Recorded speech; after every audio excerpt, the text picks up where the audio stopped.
Kosongnya? Kosongnya? Kosong. Tapi suara aku masuk. Terus satunya sama.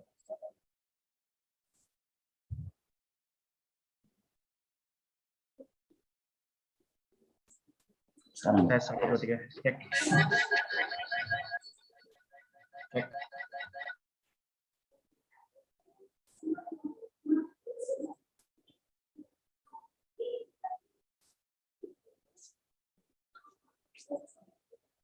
Yang ngirim video tuh ya? Cek 1, 2, 3 tes. Halo? Oke, bagus Pak. Ya Pak. Bentar, Pak ya. Halo? Halo, Yonsa. Tes.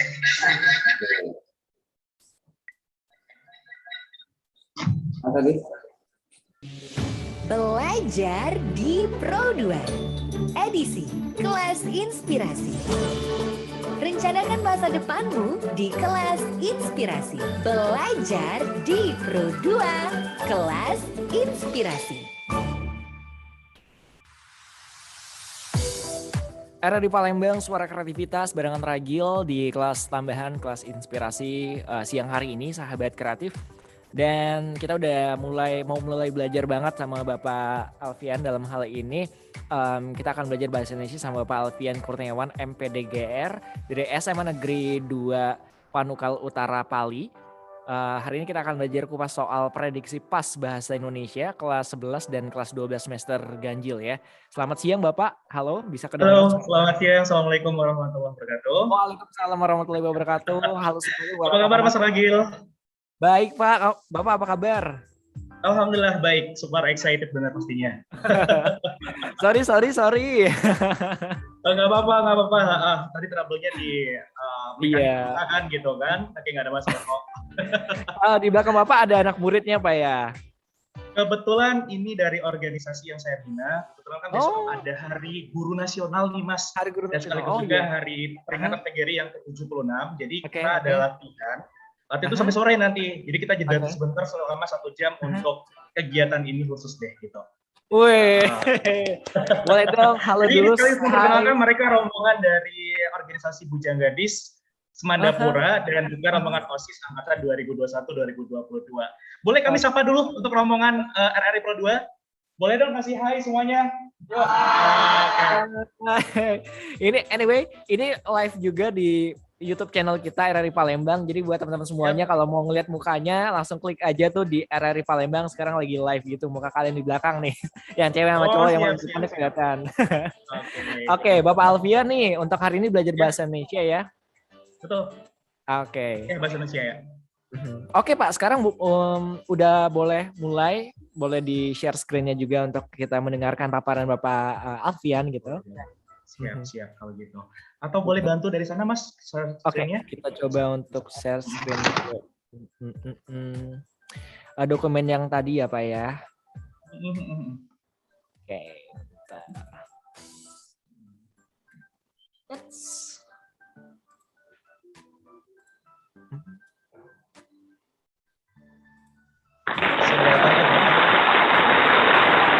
Gimana, udah kelihatan? Sudah nampak di sini. Oke. Langsung saja mungkin saya buka. Nanti Bapak pandu untuk next aja ya, nanti saya akan next. Oke, silakan Pak. Gitu. Baik. Sebelumnya selamat siang, salam sejahtera selalu untuk kita bersama, dan pastinya seluruh untuk pelajar hebat Sumatera Selatan. Senang sekali pada kesempatan kali ini kami dari keluarga besar SMA Negeri 2 Penukal Utara. Ini Kabupaten Pali nih, Mas Ragil. Sudah pernah Mas Ragil ke Pali, Mas? Wah, belum. Teman-teman saya juga belum ada pernah. Iya, nanti kedepannya direncanakan karena Kabupaten Pali merupakan satu kabupaten pemekaran yang pastinya mempunyai suatu aset yang luar biasa dan sayang untuk tidak dikunjungi sama sekali pastinya. Oke, jadi kebetulan Mas Ragil untuk kalender pendidikan itu menyatakan kurang lebih di awal bulan Desember itu untuk semua siswa itu yang di bangku SMA ataupun SMP mereka sudah seharusnya melaksanakan yang namanya penilaian akhir semester. Kalau dulu namanya ujian bersama ya. Sekarang namanya PAS, penilaian akhir semester, ganjil. Dan ini ada beberapa sekolah yang sudah melaksanakan hari ini. Bahkan dari minggu ini sudah ada, Mas. Ada yang di minggu depan dan juga ada yang minggu depannya lagi. Jadi kita memang agak berbeda-beda. Nah, jadi sengaja untuk materi hari ini kita siapkan khusus karena ini kita sudah menjelang ke ujian itu sendiri ya, seperti itu. Jadi kita akan mengkaji, kita akan mempelajari terkait soal-soal prediksi apa sajakah yang nanti mudah-mudahan keluar pada saat PAS itu baik di sekolah manapun itu nanti di Sumatera Selatan dan sekitarnya pastinya. Jadi nama saya Alfian Kurniawan, Magister Pendidikan Guru. Dan tadi sudah saya kenalkan itu dari SMA Negeri 2 Penukal Utara Pali, dan kali ini kita akan membahas soal prediksi untuk bahasa Indonesia 2 semester. Nanti di Mas Ragil boleh dong jeda pariwaranya setelah di kelas 11 usai. Oke, boleh Pak. Lagi di kelas 12 nanti ya. Saya akan siap untuk melayani Bapak nih hari ini. Siap Pak. Ini boleh lanjut Mas. Oke. Boleh lanjut. Lanjut.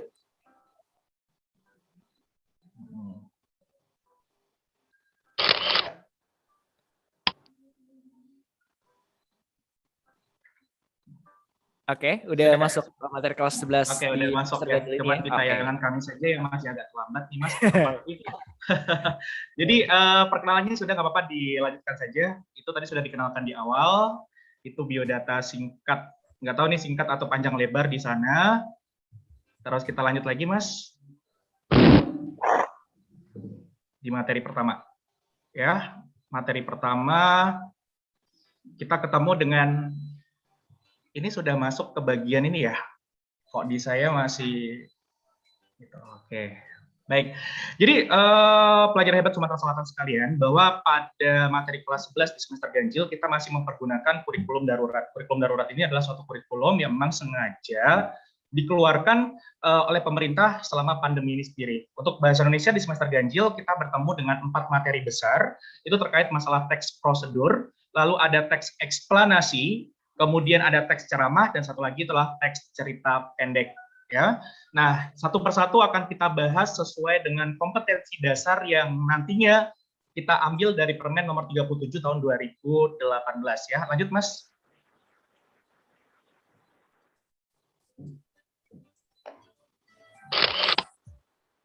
Ya, pada kompetensi dasar yang pertama kita bertemu dengan materi teks prosedur. Di teks prosedur ini sendiri kita akan kembangkan soal-soal PAS-nya dari 2 kompetensi dasar. Yang pertama 3.1, yakni menganalisis struktur dan kebahasaan teks prosedur. Ingat kata kuncinya adalah menganalisis struktur dan kebahasaan teks prosedur.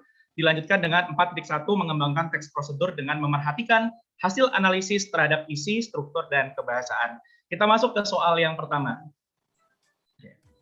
Soal pertama, Kompetensi dasar ini Pak ya, teks prosedur.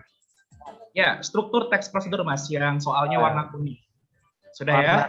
Oke. Tayangan saya belum muncul nih. Yang ini struktur teks Iya, prosedurnya. benar. Oke. Iya, Siap, Pak. benar sekali. Baik, kita bahas itu yang kebahasan nomor 2 nih Mas. Yang atas lagi Mas. Atas lagi ya. Oke. Nih. Bawahnya lagi, di bawahnya lagi. Oh, nih. Iya, benar. Nah, jadi Mas Ragil, kalau soal bahasa Indonesia kan panjang-panjang nih Mas Ragil ya. Ya. Jadi konsentrasi yang amat tinggi dan punya suasana hati kita juga waktu kita membaca soal itu harus betul-betul memang harus memiliki motivasi membaca yang tinggi. Karena kalau untuk soal bahasa Indonesia kalau kita sudah mulai lelah dan kita jarang membaca, tidak membudayakan literasi, jelas soal-soal ini akan cenderung membosankan dan akan menyulitkan bagi si pengerjaan soal tadi. Nah, kalau kita lihat di sana, ini teman-teman sekalian bahasa Indonesia ini terdiri atas 3 struktur soal. Kalau yang pertama itu yang bagian warna kuning, ini dinamakan dengan struktur stimulus namanya. Jadi stimulus ini bisa berupa bacaan panjang, bisa berupa tabel, gambar, infografis, dan lain sebagainya. Nah, sedangkan kalau pertanyaan inti, ini disebut dengan STEM namanya. Sedangkan kalau A, B, C, D, E itu disebut dengan opsi. Opsi dibagi 2, ada opsi dengan jawaban benar, dan satu lagi adalah opsi distraction atau suatu opsi pengecoh. Nah, di dalam membaca intensif dan ekstensif disarankan untuk anak-anak sekalian bahwa ketika kita mengerjakan soal-soal yang panjang seperti ini, sebaiknya adalah baca dulu STEM-nya atau baca dulu soal intinya supaya kita tahu apa arah dan tujuan kita dalam membaca teks ini sendiri. Di soal pertama, ini kita lihat STEM-nya berdasarkan isinya.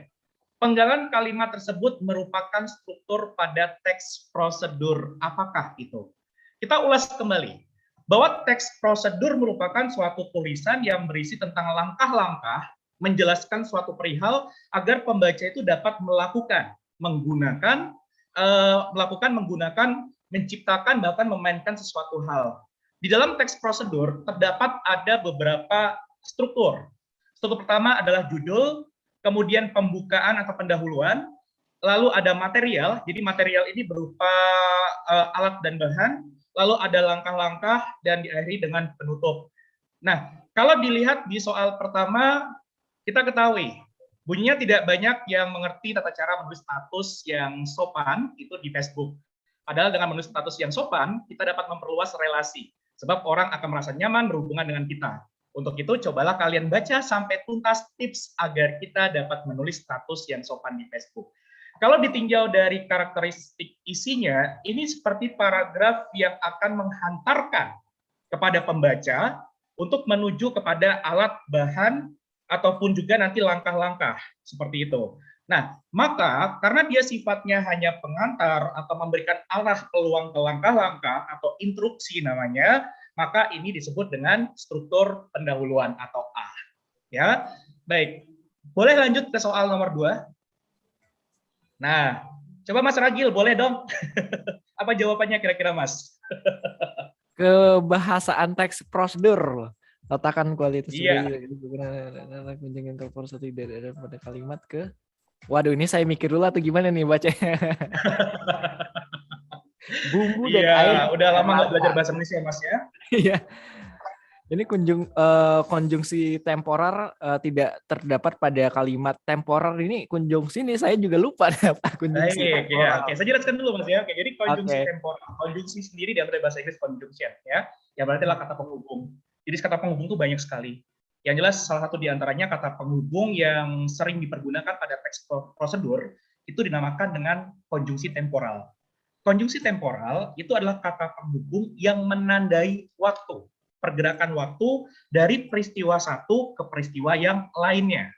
Biasanya ada ciri-cirinya seperti kata setelahnya, selanjutnya, kemudian, setelah itu, lalu, ya, itu dinamakan dengan konjungsi temporal. Nah, kira-kira nih Mas, kita coba baca bareng-bareng dan kalau Mas Ragil apa nih jawabannya kira-kira? Sudah saya jelaskan tadi contoh-contohnya. Saya salah nggak apa-apa ya Pak ya, namanya belajar ya? Nggak apa-apa. Silakan Pak, silakan. Oke, kita lihat konjungsi temporal tidak terdapat. Tidak terdapat kan berarti tidak ada sama sekali. Aha. Konjungsi pada umumnya biasanya nih Mas ya, letaknya itu kalau tidak di awal kalimat, dia Aha. bisa di antar kalimat. Oh, Nah, ini ada kata lalu. Berarti lalu ini kan pergerakan dari kejadian pertama, langkah aha. pertama, hingga ke langkah Oh, kedua, di hubungan kata lalu. Kemudian ada kata kemudian di sini. kemudian selanjutnya iya. Kemudian ada kata selanjutnya. Nah, Lalu ada kata terakhir di sini. Artinya kalimat kedua, kalimat ketiga, kalimat keempat, dan kalimat kelima ini sudah diduduki adanya konjungsi temporal. oral. Maka otomatis yang tidak dilalui konjungsi temporal ada pada kalimat pertama. Itu Mas ya. Letakan. Oh iya. Iya, karena yang pertama ini dia langsung tiba-tiba kata perintah nih Mas. Dia tidak ada Iya, iya. penghubung sama sekali di Benar. sana. Iya, oke, bagus. Lanjut Mas, soal selanjutnya itu tadi kita membahas untuk teks prosedur. Kali ini kita Oke. bertemu dengan teks eksplanasi, Mas. Nanti Eksplanasi. dulu Mas, naik lagi. Nih ya. Iya, oke. Kita lihat kompetensi dasarnya dulu. Di kompetensi dasarnya itu 3.2 itu menganalisis struktur dan kebahasan teks eksplanasi. 4.2 memproduksi teks eksplanasi secara lisan atau tulis dengan memerhatikan struktur dan kebahasaan.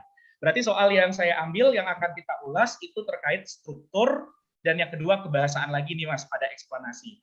Nah, jadi jangan kaget Mas Ragil ya, kalau bahasa Indonesia dulu kan kita latihannya kayak pidato, baca Aha. puisi langsung nih kayak keterampilan benar. Tapi kalau untuk kurikulum 2013 bahasa Indonesia itu arahnya lebih ke menganalisis teks gitu Mas, karena pembelajarannya berbasis genre. Jadi semuanya teks, semuanya analisis tentang bahasa, analisis tentang struktur dan lain sebagainya gitu. Nah, soalnya Mas kita lihat. Next Soal ya. nomor 3. Ya, next. Ini struktur teks eksplanasi. Struktur teks eksplanasi tersebut adalah ada penggalan, teks eksplanasi.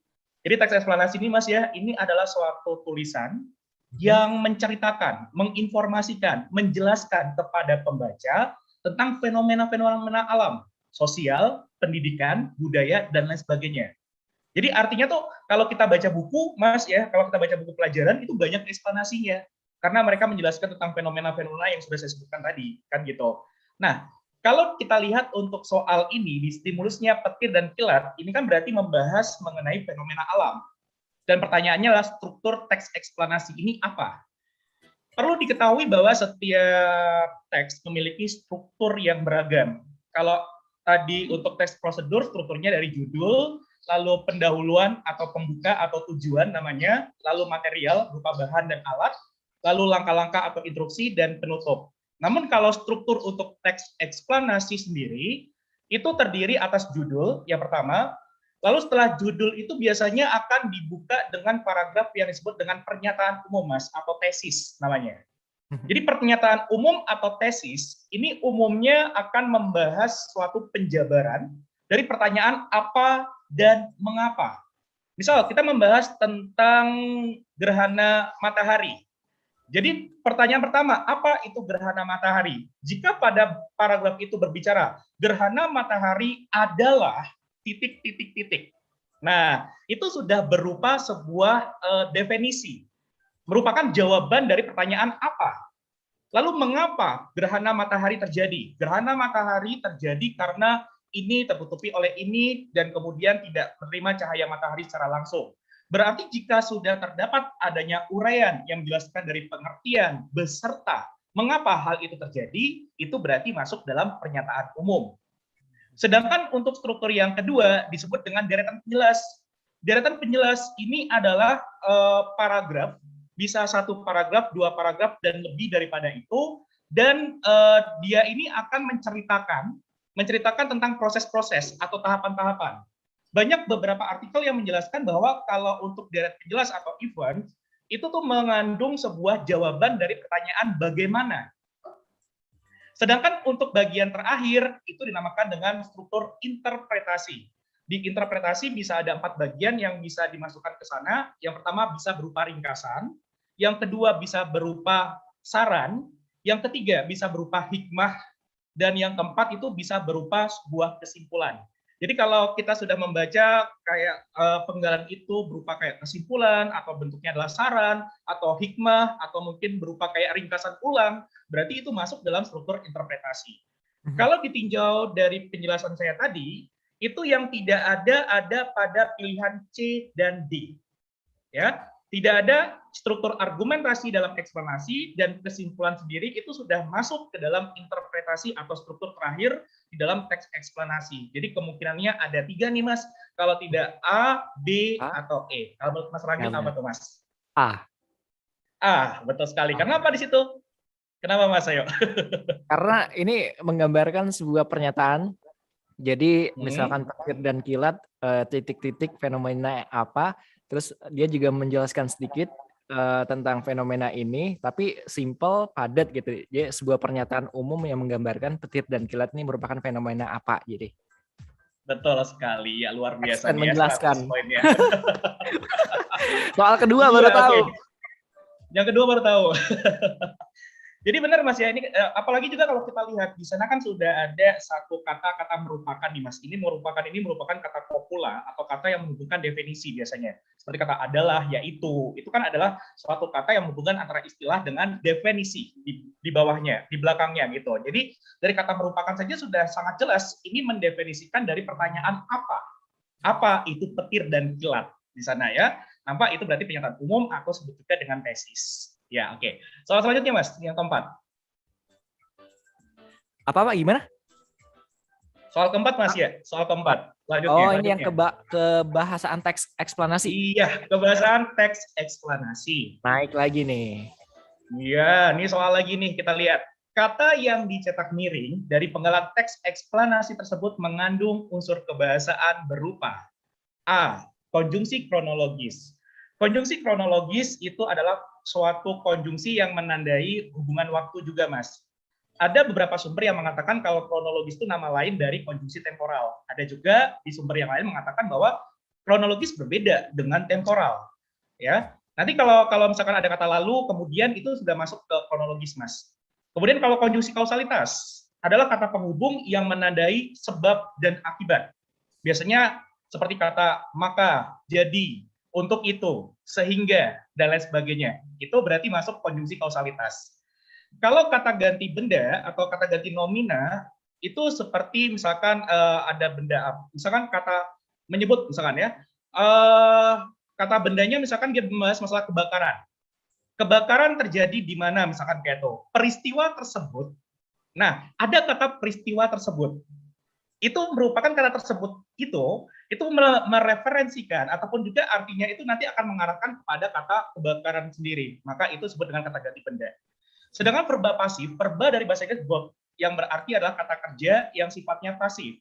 Atau secara teoretisnya, ya, kata kerja pasif atau verba pasif itu merupakan kata kerja yang menghubungkan si subjek sebagai penderita atau yang dikenai perbuatan dan si objek sebagai pelaku atau yang melakukan kegiatan. Nah, biasanya kalau verba pasif sendiri itu ditandai dengan di, Mas, depannya. Seperti misalkan dipukul, ya, dipukul, misalkan ya, dilempar, ya, itu kata kerja pasif atau verba pasif. Kalau kata ilmiah sama, sebut juga dengan kata teknis. Kata-kata yang kita pelajari istilah-istilah seperti kata, misalkan ada kata apa ya? Metafor, ya, ada kata misalkan humus, seperti itu namanya adalah kata ilmiah. Kalau kita lihat pada stimulusnya, kita langsung penggal. Di sini ada kata yang dimiringkan adalah sehingga.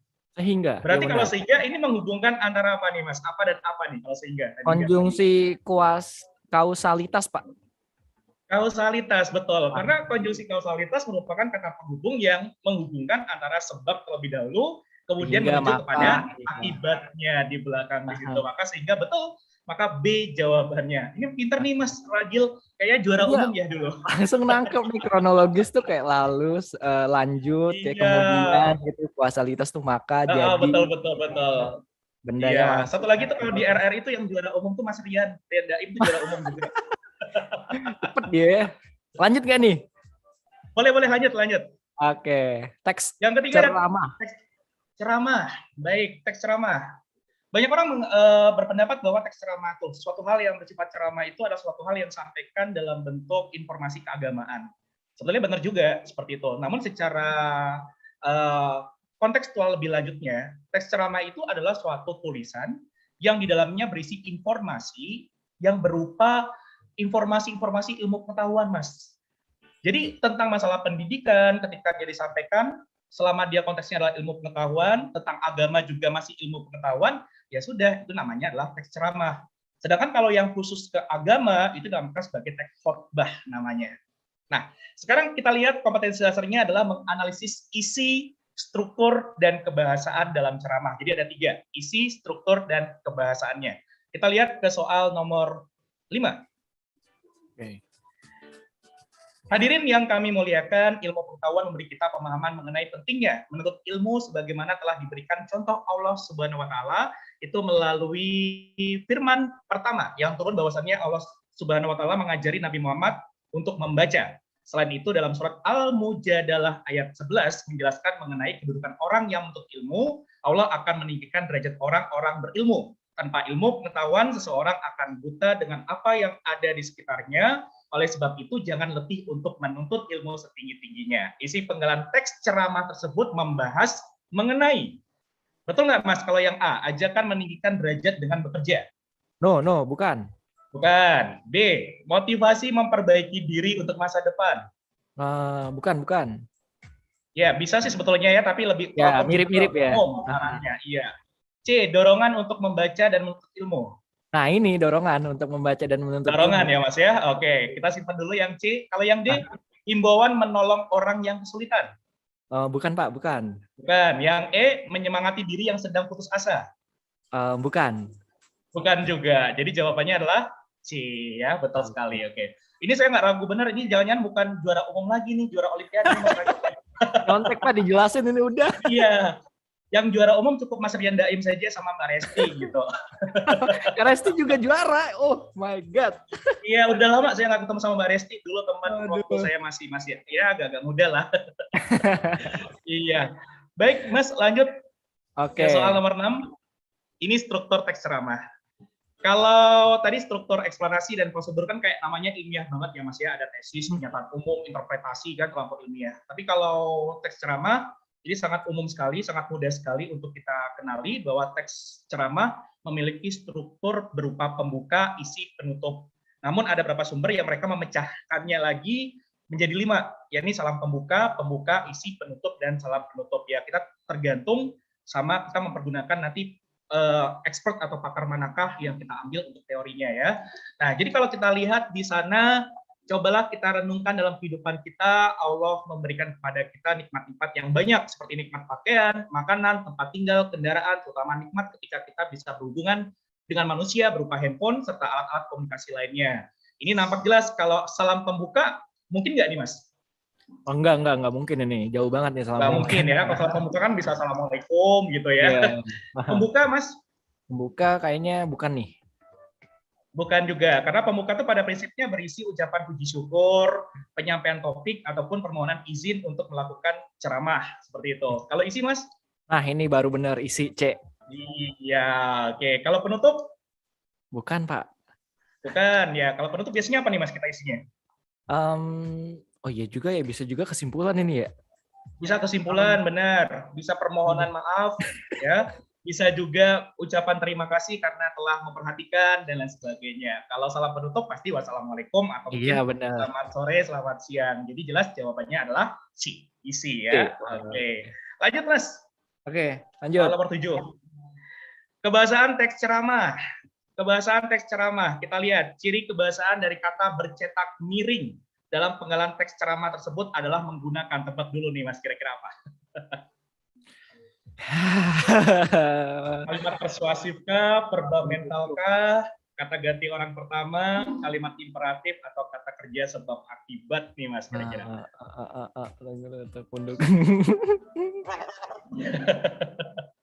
Aduh. Ini kata Mas Ragil, ini mimpi apa ya dapat narasumber yang hari ini minyak mulu ya. Berapa SKS ini? Narasumbernya nggak nanya-nanya, jelasin mulu. Ya, ini satu SKS nih sejam. Apa ya? Iya. Kalau mendukung itu berarti Mendukung. Kalimat persuasif. Salah ya? Enggak salah. Kalimat persuasif ya. Iya, kalimat persuasif. Saya coba kasih penjelasan dulu Mas ya. Ya. Jadi kalau kalimat persuasif itu adalah kalimat yang sifatnya mengajak, membujuk, merayu, ya, mempengaruhi seseorang. Kan seperti itu, seperti kata ayo bersama-sama kita. Misalkan kayak itu, ada ajakan di sana, itu berarti kalimat persuasif. Verba mental, verba, verb, kata kerja. Kata kerja itu di dalam teks ceramah ada dua macam, Mas. Ada verba mental, ada verba material. Kalau verba mental itu adalah kata kerja berupa peristiwa yang tidak terlihat. Dia biasanya bisa dirasakan saja, seperti bersedih, merenung, berpikir, itu namanya verba mental.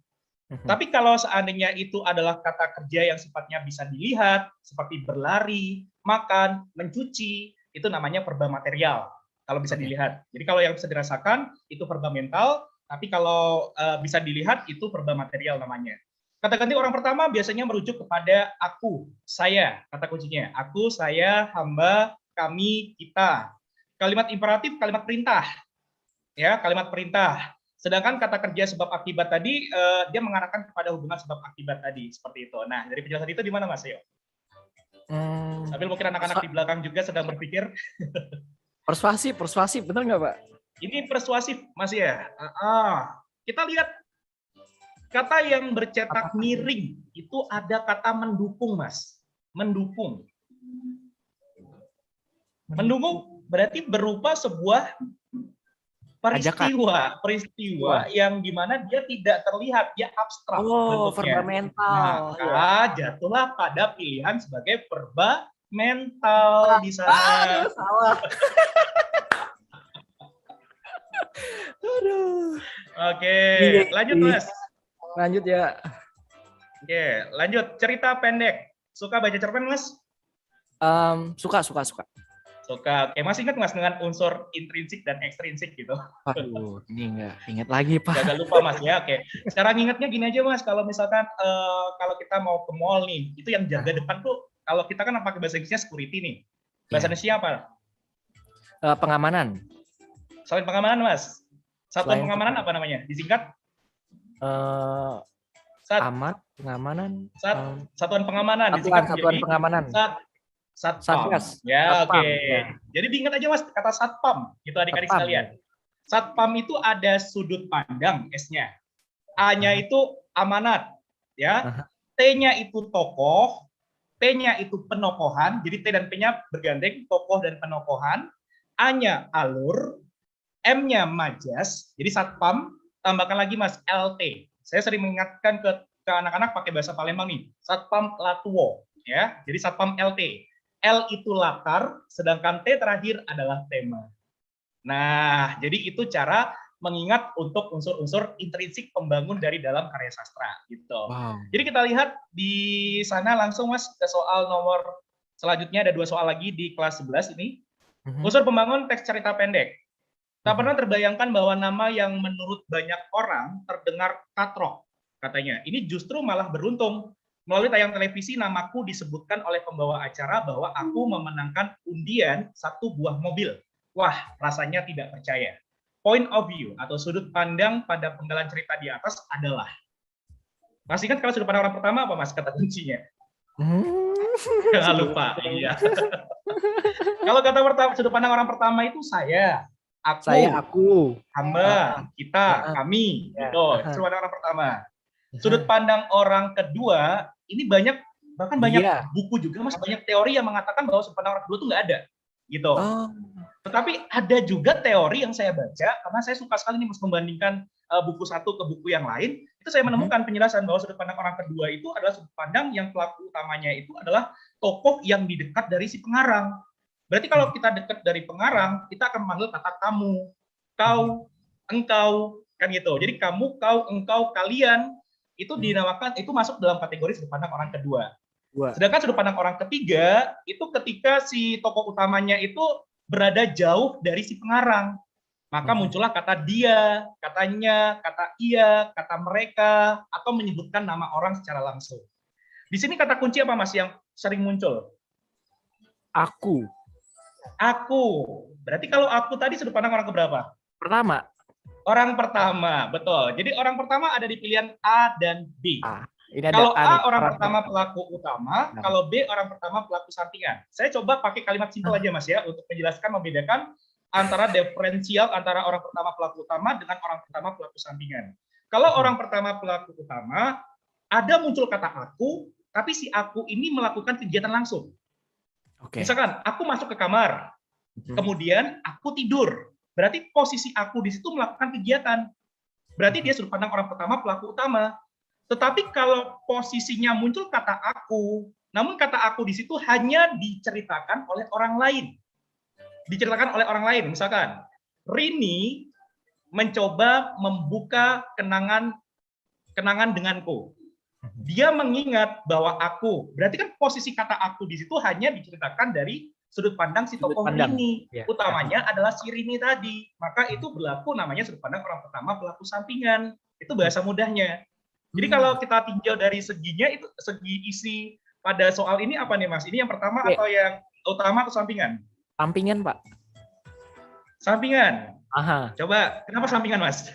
Karena si aku ini dia melihat di televisi bahwa ada diceritakan dari karya atau menurut orang terkenal kontrak kayak dia dapat undian gitu kan, dan nama dia disebutin di salah satu televisi swasta gitu. Jadi nama dia lah.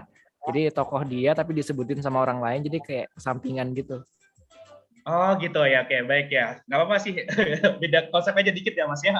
Jadi ini sebetulnya adalah sudut pandang orang pertama pelaku utama Mas ceritanya. Ya. Ya mengapa? Dia ini bercerita. Ya, bercerita kalau dia ini seneng, namanya yang kata orang itu katro, ya. Yang katro itu tersebutkan di televisi dapat undian. Jadi dia tuh bercerita dari posisi dia sendiri awalnya gitu. Nah, makanya di sini sebagai sudut pandang orang pertama pelaku utama di situ Mas. Ya, oke. Lanjut lagi soal selanjutnya. Aduh, dua ini soal. Yang terakhir 11.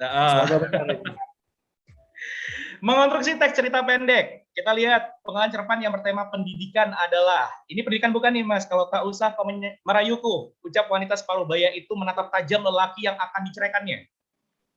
Pendidikan bukan Mas? Bukan. Bukan, berarti bukan A ya. Yang B, sebagai seorang yang kurang bersosialisasi di sekolah, aku terus berusaha berprestasi. Dari kata kunci situ saja. Pendidikan bukan itu? Pendidikan. Iya, simpan dulu. B, C, diam-diam aku mulai membuka pintu dan keluar tanpa mengeluarkan bunyi sama sekali. Ya, lalu di sana ada kata rasanya berjam-jam lamanya aku berusaha memaafkan hinaan orang tuaku tadi pagi. Pendidikan bukan Mas? Bukan. Kan. Nampak Rini tengah memamerkan barang-barang mewahnya kepada teman-teman. Aku memang dekat dengan Rini, tapi untuk kebiasaan yang suka pamer barang berharga itu sungguh aku kurang menyukainya. Pendidikan bukan Mas? Bukan.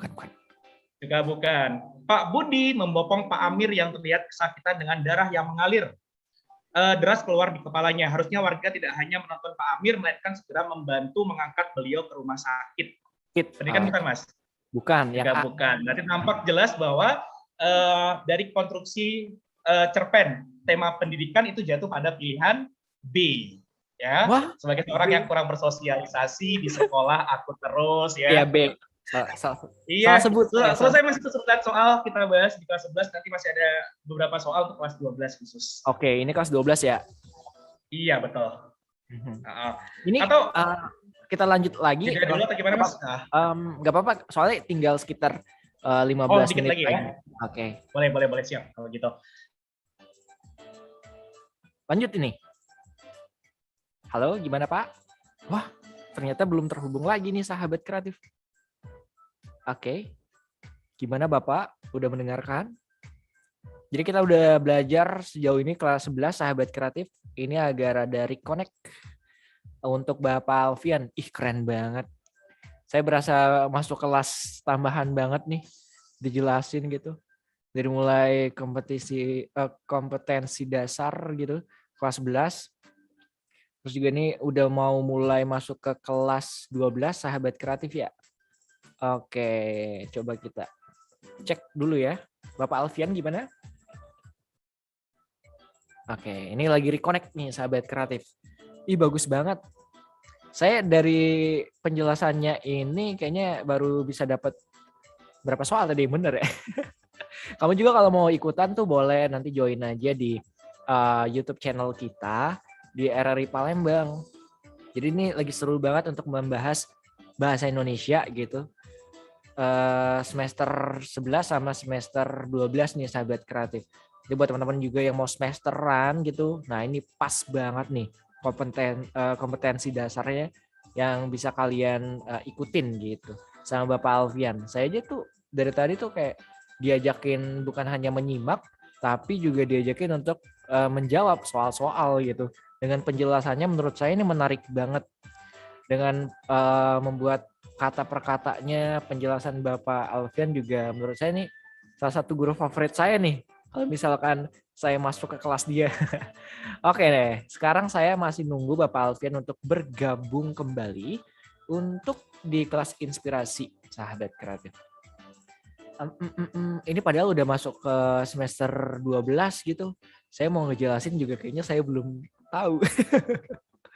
Oke, tadi ada dijelasin soal kompetensi dasarnya gitu dengan isi teks ceramah, terus juga ada kebahasaan teks prosedur gitu sahabat kreatif. Bahkan tadi juga ada dari segi konjungsi kronologis, juga ada konjungsi kuasalitas, ada kata ganti benda, terus juga ada kata verba pasif gitu. Dan ini sering banget muncul di semester 11 dan juga 12 sahabat kreatif. Oke, kita masih menunggu Bapak Alfian. Sebentar lagi, kurang lebih 10 menit lagi kita akan melihat konklusi dari Bapak Alfian seperti apa gitu. Gimana nih Bapak Alfian? Bapak Alfian, halo. Udah connect kah? Mungkin ada beberapa reconnect dari jaringannya. Oke, alhamdulillah udah bisa connect lagi nih sahabat kreatif. Oke, kita akan melanjutkan untuk di sesi kelas 12. Oke. Halo Bapak Alfian. Iya. Halo, Halo. Halo. Oke, lanjut nih 10 menit terakhir. Ya, saya bilang jeda pariwara, memang jeda pariwara beneran tadi ya. Baik, kita lihat teks selama pekerjaan nih Mas. Teks selama pekerjaan ini sendiri sangat penting sekali. Ini karena memang nanti ketika mereka sudah selesai, mereka memang butuh materi ini. Mengidentifikasi unsur kebahasaan surat lamaran pekerjaan. Langsung aja Mas, soal pertama untuk kelas 12 kita bahas. Oke. Kalimat pembuka surat lamaran pekerjaan yang ditulis berdasarkan pengumuman. Ya, pengumuman yang dikeluarkan suatu perusahaan berikut ini adalah. Jadi Mas, kalau kita mau membuka surat lamaran pekerjaan itu beda-beda Mas. Kalau misalkan kita ini mendapatkan informasi pekerjaan itu dari koran. Kalau dari koran berarti ini jawabannya tuh D sama E Mas. Ya. Berdasarkan informasi yang ada di iklan surat kabar apa. Itu berarti dari koran. Sehubungan dengan iklan yang dimuat di Harian Kompas 12 November. Itu juga dari koran. Tetapi bagaimana kalau seandainya kita mendapatkan informasi lowongan itu dari relasi, dari teman. Berarti nggak bisa kita menyatakan seperti D dan E, tetapi C. Setelah mendengar informasi dari pegawai tata usaha, bahkan sebutkan namanya siapa. Gitu.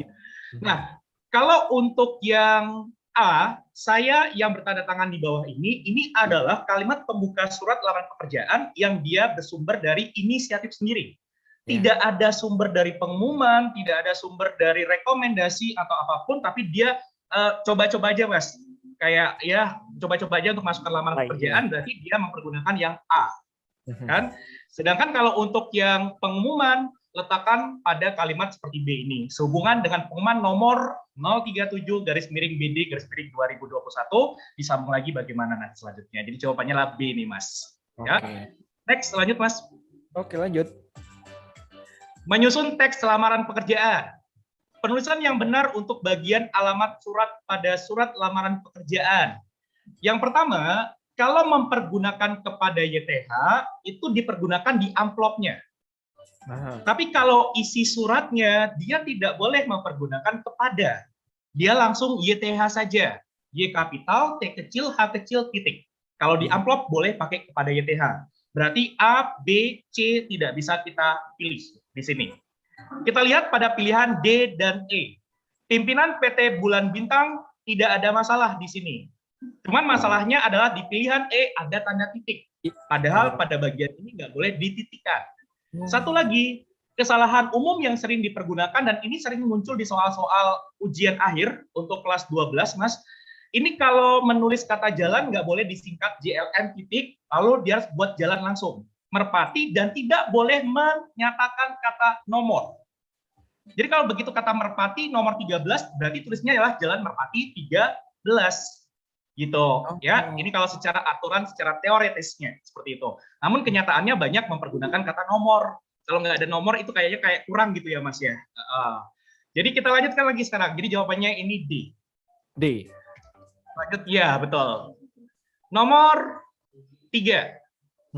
Berdasarkan iklan lowongan pekerjaan pada koran Menawan ya, edisi 5 Juli 2021, maka saya menandatangan di bawah ini nama Lucky Charles, tempat tanggal lahir sekian, pendidikan dan alamat. Penggalan teks tersebut merupakan sistematika surat lamaran pekerjaan pada bagian. Struktur surat lamaran pekerjaan ada 3 macam, Mas. Meskipun ada juga yang mengatakan 2 macam.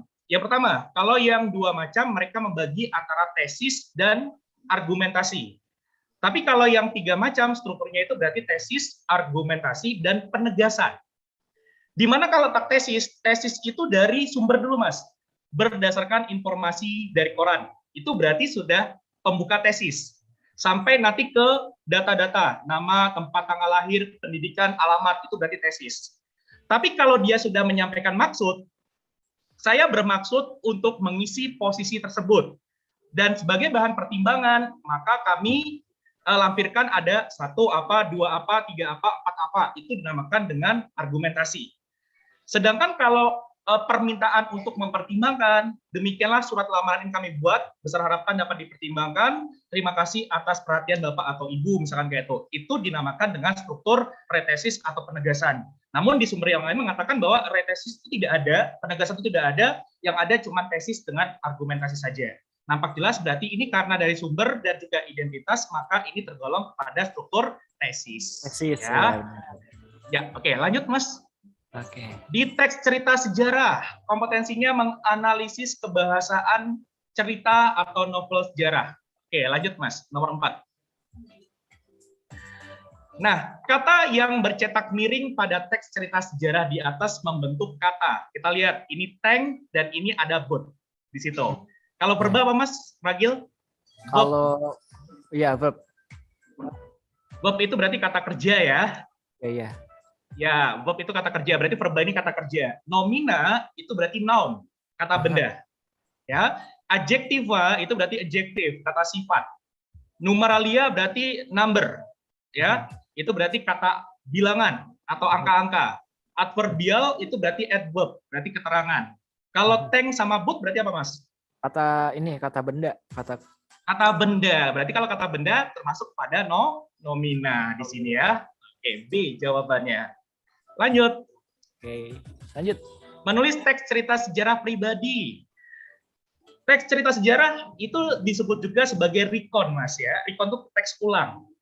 Recon dibagi menjadi 4. Jadi ada recon faktual. Jadi recon faktual itu kalau cerita sejarahnya itu dari sumber-sumber terpercaya, mengandung fakta-fakta. Berarti itu namanya recon faktual. Tapi kalau seperti kalau kita nonton kayak tayangan film, misalkan Mak Lampir, misalkan gitu Mas ya, itu kan mengambil tuh ada cerita Singosari, Majapahit, berarti memang ada unsur sejarah, namun dibumbui dengan kisah-kisah khayalan. Berarti itu dinamakan sebagai recon imajinatif. Yang ketiga, ada namanya suatu cerita sejarah yang bersumber dari penulisnya sendiri. Ini dinamakan sebagai recon pribadi. Sedangkan kalau kayak cerita sejarah yang dipakai oleh pihak kepolisian untuk mengusut kasus-kasus kriminal dan sebagainya, itu dinamakan sebagai recon prosedural namanya. Dari 4 bentuk itu ditanyakan yang tergolong ke dalam cerita sejarah bersumber dari pengalaman pribadi. Kalau pengalaman pribadi pasti biasanya mempergunakan kata aku atau saya, kata kuncinya. Berarti jawabannya ada di mana, Mas? A juga aku. Budi juga ini. Ya, aku tahu bahwa pedang sakti ini, kalau pedang sakti ini kan berarti nampak jelas ini imajinatif, Mas ya. Kalau pedang sakti. Ayah menyuruhku belajar malam ini, padahal mataku sedang terasa mengantuk. Ini real nggak nih Mas kira-kira? Ayah Nyata nggak? malam ini padahal mataku sudah ya real, nyata. Iya, bagus. Yang C, empu tantular mengarang. Berarti kan bukan dari pribadi ya. Ini penelitian nih biasanya. Berarti dia faktual. Dina duduk di tepi sungai yang bening, ia melihat seekor katak yang berenang. Ini juga real, bisa jadi real seperti itu, tapi dia menyebut kata Dina. Dina tidak bisa jadi Dina ini adalah orang lain yang bukan pengarangnya di situ. Maka ini distraction benar, D ini pengecoh benar, ini yang D. Benar. Kalau yang E, Budi pun terbang dengan menaiki ekor ular naga. Nampak jelas ini cerita fiksi ya. Oke. Jadi jawabannya adalah D. Ya. D. Lanjut Mas. Mudah-mudahan terkejar nih, ada 3 lagi. Semangat. Semangat. Oke. Lanjut, kita menuju ke teks editorial. Oke, teks editorial. Udah kebuka? Udah. Di saya belum nih Mas. Oke. Teks editorial. Potensi dasarnya. Teks editorial. Teks editorial itulah suatu teks yang ditulis oleh suatu redaksi yang biasanya itu adalah memberikan respon atau tanggapan terhadap kasus-kasus atau isu-isu yang sedang sangat viral dibicarakan saat ini. Jadi di sini ada menganalisis struktur dan kebahasan teks editorial dan merancang teks editorial itu sendiri. Kalau zaman-zaman kita dulu Mas, ini teks editorial ini disebut juga dengan tajuk rencana. Ya, tajuk rencana, ada juga yang menyebutnya mahkota surat kabar, induk karangan, opini, pandangan kami, dan lain sebagainya. Mungkin Mas Ragil juga kan orang jurnalis ya, ibaratnya pasti tahu masalah hal ini kan gitu kan. Malah saya ini mengajari ini buaya berenang nih. Iya. Oke, lanjut Mas. Lanjut ya, ini struktur teks editorial. Struktur teks editorial. Teks editorial memiliki beberapa struktur. Dibuka dulu dari judul pertama. Setelah judul Mas, itu dia ada tesis atau pernyataan umum. Ya, jadi pernyataan umum itu masih membahas isu yang beredar, tapi secara singkat saja. Setelah itu baru muncul ada struktur argumentasi. Argumentasi ini baru sikap-sikap redaksinya dimunculkan situ. Ada argumentasi 1, 2, 3, 4 dan seterusnya. Baru ditutup, di bagian penutupnya ada 2 macam Mas. Bisa berupa retesis. Retesis itu berarti mengulangi lagi pernyataan yang ditesis dan argumentasi. Diulang lagi tapi disingkat. Atau bisa juga melakukan rekomendasi atau resolusi, memberikan suatu masukan, juga bisa. Berarti A, B, C, D, E itu memang ada dalam teks editorial. Namun kalau kita lihat di sana, keterlambatan merupakan masalah, nampak jelas, definitif sekali itu. Ya, dia menjelaskan, sepertinya mengarahkan pembukaan. Maka otomatis ini sebagai struktur retesis. Retesis itu pengulang, Mas. Pengulang argumentasi. Argumentasi udah memberikan pendapat dari redaksinya. Sebaiknya, menurutnya, harusnya, gitu. Ada modalitas yang muncul. Kalau tesis ini kan harus ada pembuka gitu ya. Apakah ini pembuka dengan keterlambatan merupakan? Iya, oke. Ya, yang dimaksudkan di sini ini sudah membuka, memberikan penjelasan secara singkat dulu tentang suatu isu atau suatu permasalahan yang akan dibicarakan, yang akan diberikan komentar atau sikap oleh tim redaksi pada bagian argumentasi. Jadi ini masuk dalam kategori tesisnya, Mas. Tesis, aduh. Ya. Banyak salah. Banyak salah. Baik, kebahasan teks editorial. Nah, Mas Ragil pernah nggak nih misalkan nih pas waktu ketemu sama teman gitu, ketemu sama teman atau mungkin keluarga Mas Ragil baru pulang nih, tiba-tiba Mas Ragil bilang, "Oh Papa, udah pulang ya?" Padahal orangnya udah depan kita nanya gitu, pernah nggak Mas? Oh pulang ya? Padahal, oh iya pernah. Atau mungkin jenguk teman yang sakit, kita nanya pula apa kabar. Sudah jelas dia ini sakit kan, tapi kita nanya apa kabar. Gitu kan gitu. Nah, di dalam teks editorial ada salah satu ciri kebahasaan yang disebut dengan kalimat tanya retoris.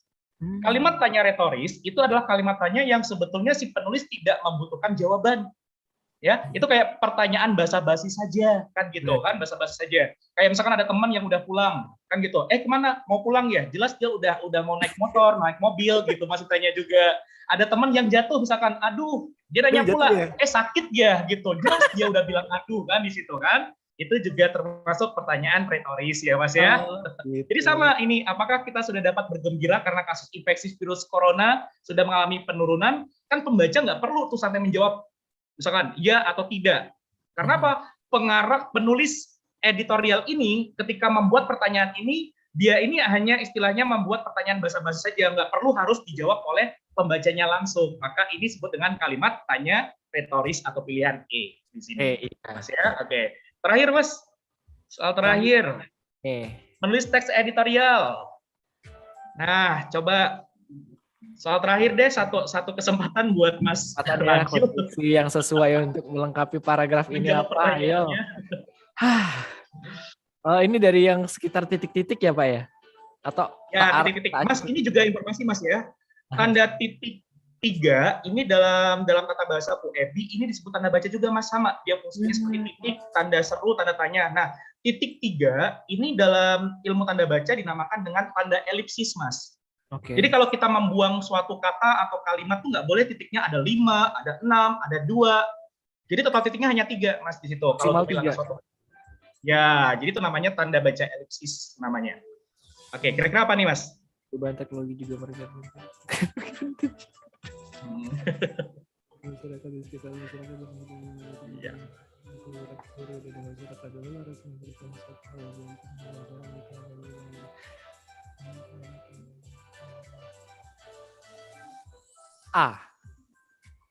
Iya betul. Saat ini masyarakat di sekitarnya saat ini masyarakat ya benar. Ya benar. Alhamdulillah. Coba satu lagi nih Mas, saya juga sering nanya nih sama siswa-siswa ya. Ini mereka tuh kalau acuh itu apa Mas ya? Acuh. Banyak tuh. Dia acuh padaku. Berarti dia tuh peduli atau tidak peduli Mas kalau acuh? Tidak peduli. Acuh tuh tidak peduli ya. Oke, nah kalau dibuka di kamus Mas ya, ini yang perlu diluruskan bahwa kata acuh itu artinya adalah peduli gitu. Jadi kalau misalkan seandainya dia ini acuh padaku. Kan ada tuh lagu-lagu kayak lagu The Massive ya, yang Cinta Ini Membunuhku, yang kau acuhkan aku dengan sikapmu, tak sadarkah kau telah menyakitiku, itu salah konteks tuh. Berarti kan kau pedulikan aku dengan sikapmu, tak sadarkah kau telah menyakitiku. Lah kan dia peduli, tapi kok dia menyakiti. Ada di lagunya Once juga, kau boleh acuhkan diriku dan anggap aku tak ada. Nah di awal kan berarti kau boleh pedulikan diriku dan anggap aku tak ada. Nah dia minta dipedulikan kok tiba-tiba menganggap tidak ada. Nah ini yang perlu untuk kita benahi. Kalau yang tidak peduli itu berarti tak acuh namanya. Kalau peduli acuh. Iya. Jadi ini bukan menggurui Mas ya, ini kita berbagi saja lah. Karena sampaikanlah walau satu. Bapak Magister Pendidikan.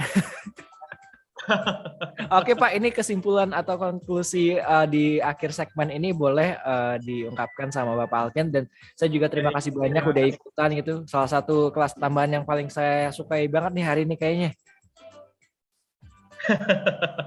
Baik, terima kasih banyak Mas.